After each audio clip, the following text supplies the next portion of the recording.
నమస్కారము. ఈరోజు మనం తెలుగు వ్యాకరణం మొదటి ప్రకరణంలో భాష గురించిన కొన్ని ముఖ్యమైన విషయాల గురించి తెలుసుకుందాము.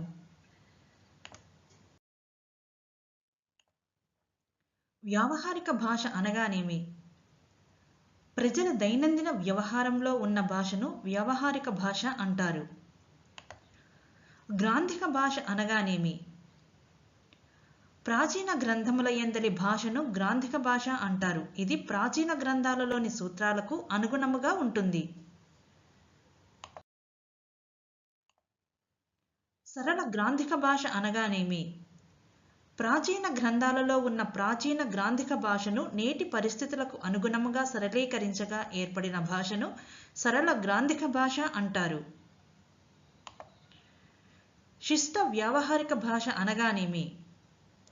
శిష్టులు అనగా చదువుకున్న వారి వ్యవహారంలో ఉన్న భాషను శిష్ట వ్యావహారిక భాష అంటారు. నేడు గ్రంథాలలో, వార్తాపత్రికలలో, రేడియో, టెలివిజన్లలో ఈ భాష విరివిగా వాడబడుచున్నది.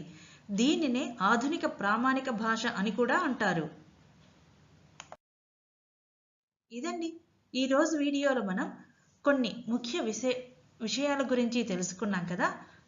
ఈ వీడియోను చూసినందుకు ధన్యవాదములు.